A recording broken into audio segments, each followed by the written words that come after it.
dari kelompok 2, saya Syara Nanda. Saya Fayri Sabratono. Saya Aska Bidika.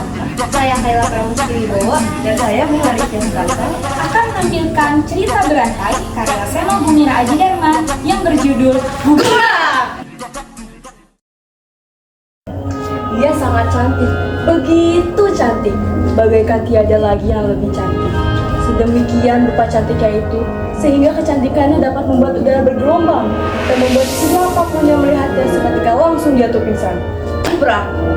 Mula-mula kecantikannya hanya membuat orang-orang terpesona dan ternganga.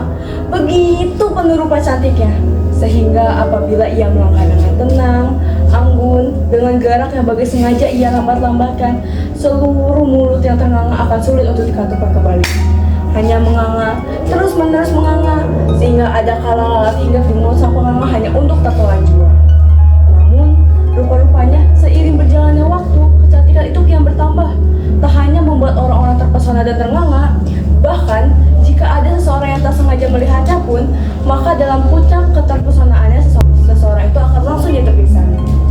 Bagi siapapun yang mengenali dan mengetahui keberadaan kecantikan tiada tara itu, misalnya seperti para tetangga, penumpang bis kota, dan juga teman-teman sekantornya, maka suatu usaha untuk menghindari kecantikan tiada tara itu telah diusahakan dengan mahir. Dengan cara apa? Ya tiada lain dan tiada bukan adalah dengan cara melengos pada waktu yang tepat. Karena memang harus tepat saatnya. Melengos terlalu cepat sehingga dapat melihat wajahnya lagi, atau melengos dengan lambat maka sama dengan bencana. Ya, bencana pingsan telah melanda ibu kota dikarenakan kecantikan tiada tara yang tidak dapat ditatap oleh mata manusia tanpa menjadikan pingsan sebagai risikonya. Maklumlah, meskipun melihatnya hanya selintasan saja, namun dalam selintas itulah kecantikannya bagai menjaga mata dan menawannya. Maka, dalam puncak keterpesonaannya, seseorang itu akan langsung jatuh pingsan. Sepanjang jalan, menyusuri jalur dari rumah ke kantor, semua orang telah siap untuk melengos ketika mereka berpapasan, berjalan beriringan, maupun berjalan di belakangnya. Ketika mereka berpapasan, orang-orang akan menunduk dan melengos. Ketika mereka beriringan, akan diusahakan untuk tidak menatap wajahnya sama sekali. Dan ketika mereka berjalan di belakangnya, maka suatu usaha diusahakan agar mereka waspada supaya sang wanita itu tidak tiba-tiba melengos ke belakang. Begitu pula yang terjadi di bis kota dan juga di kantornya. Semua orang akan menutup mata mereka atau tidak menghalangi pandangan mata mereka dengan tangan agar tidak pingsan saat berbicara dengannya. Sedangkan tempat di rumah di tempat ia indekos, semua orang sudah maklum. Semenjak orang-orang pingsan menatap wajahnya, dia lebih memilih untuk mengurung diri di dalam kamar, keluar hanya untuk pergi ke kantor, dan pulang hanya untuk pergi ke kamar dan tidak keluar. Saya akan terlalu sungkan jika yang saya buat pingsan adalah orang-orang yang menatap saya terlalu lama, ucapnya di balik pintu. Meski ia tahu barang sedikit pun orang-orang melihatnya, maka mereka akan langsung jatuh pingsan.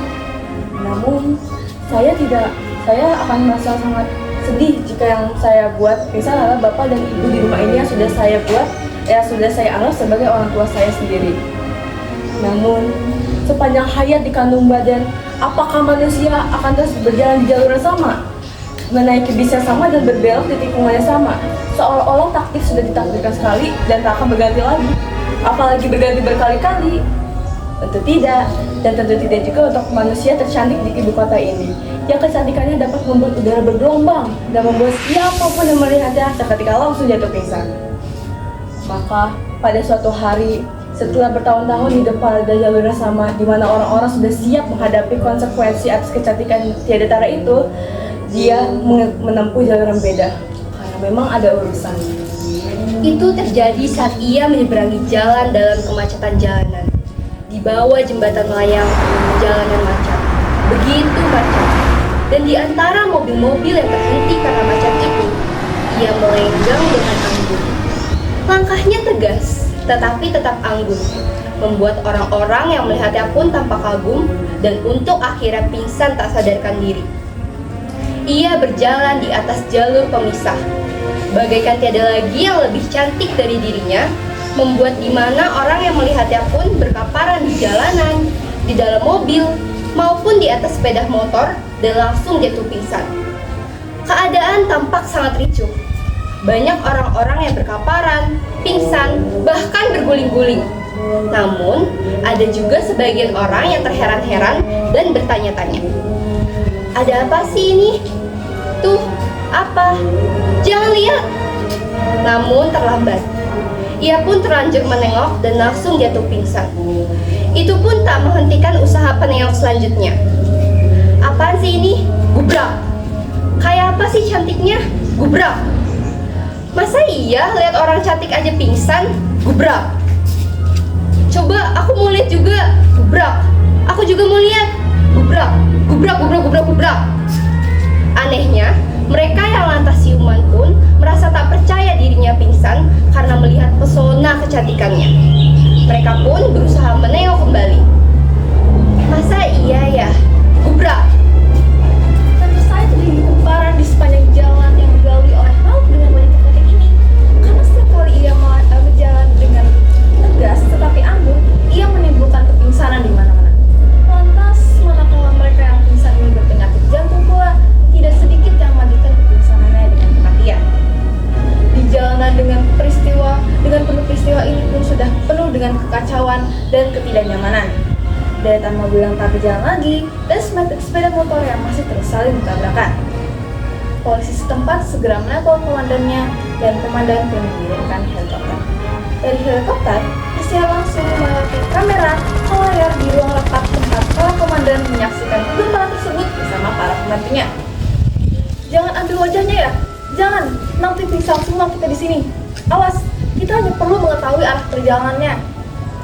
Oke, wajah tidak diambil. Kopi. Juru kamera ini pun tahu, begitu wajah tertangkap kamera, ia akan langsung jatuh pingsan. Namun, para juru kamera stasiun televisi yang baru saja berdatangan dengan helikopter mereka masing-masing ini belum menyadari bahwa helikopter mereka saling berebut untuk terbang merendah demi mendapatkan gambar terbaik dari prahara kecantikan wajah. Dalam siaran langsung, prahara ini jadi berlipat ganda karena wajahnya tertayang seantero negeri dalam seketika. Pokoknya di mana saja terdapat pesawat televisi, wajah makhluk cantik ini akan selalu membuat semua orang menahan nafasnya karena sangat terpesona, namun tidak pernah mengembuskannya lagi, sehingga mereka semua jatuh pingsan. Gubrak, gubrak, gubrak, gubrak, gubrak. Komandan jadi naik. Orang-orang TV ini goblok. Sudah berapa juta orang pingsan gara-gara mereka. Bisanya cuma bikin kacau. Usir mereka semua sekarang. Kita harus segera mengejar dan menangkap sumber perhara ini. Kecantikan di mana-mana bikin perkara.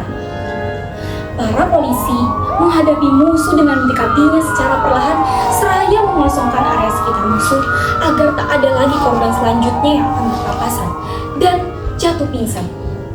Bahkan orang-orang televisi pun diancam akan ditembak rudal jika mereka tidak segera menjauh dengan helikopternya.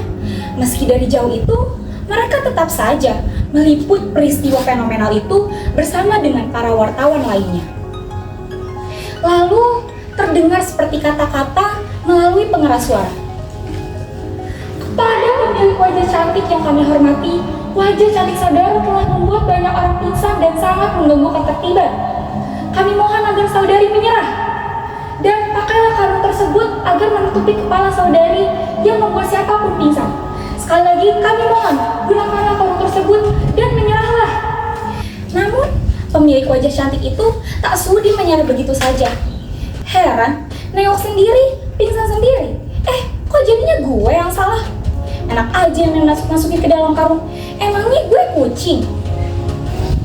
Tentu saja, dengan pesona wajah cantiknya yang membuat siapapun terkesima dan sesak di dada ketika memandang. Usaha memasukkannya dan menangkapnya ke dalam karung tentu menjadi tidak mudah. Karena kecantikannya yang membuat udara bergelombang itu memingsankan siapapun yang menatapnya tanpa pandang bulu. Para pasukan yang diturunkan untuk meringkusnya di barisan terdepan menjadi korban pertama yang pingsan bergelimpangan karena mereka belum terlalu menyadari betapa wajah seseorang dapat membuat siapapun yang memandangnya menjadi pingsan. Mundur, mundur, mundur! Jangan mendekat, jangan mendekat. Bikin parameter 100 meter. Demikian, para pemuda itu segera menjauh secara perlahan sambil memalingkan wajahnya agar tak ada lagi ruang yang dapat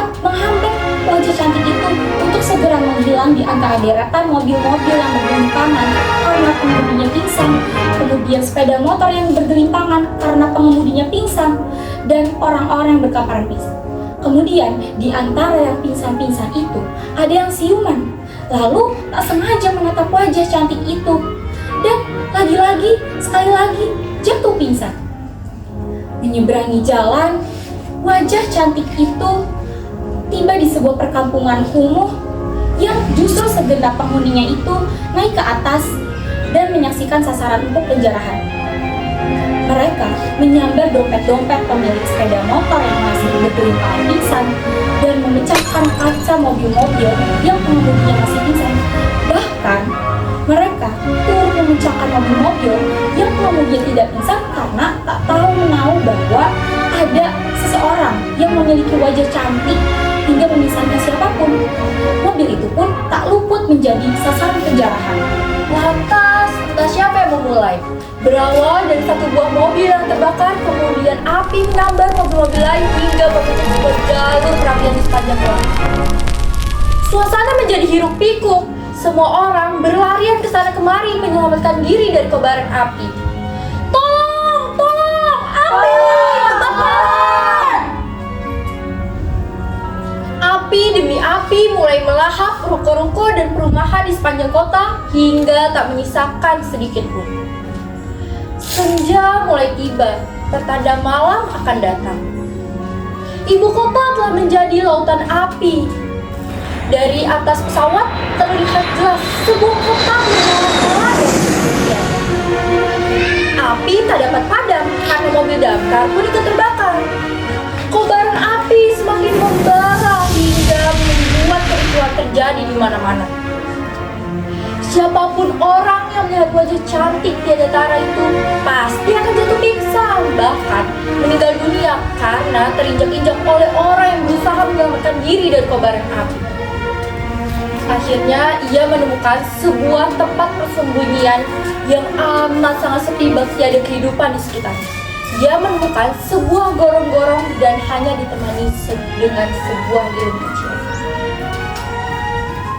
Akhirnya kericuhan yang terjadi pun mulai mereda.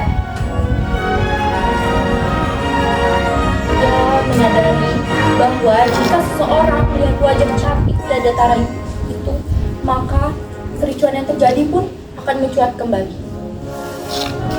Dari sebuah jalan telah dipungutnya sebilah pisau.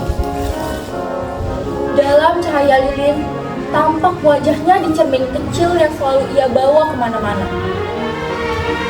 Hanya dirinya lah yang tak bisa melihat wajah cantik tiada tara itu. Akhirnya ia tak lagi mengagumi kecantikan wajahnya itu.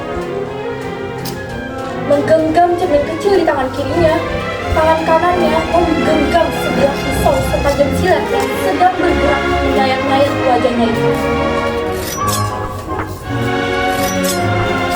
Wah! Terima kasih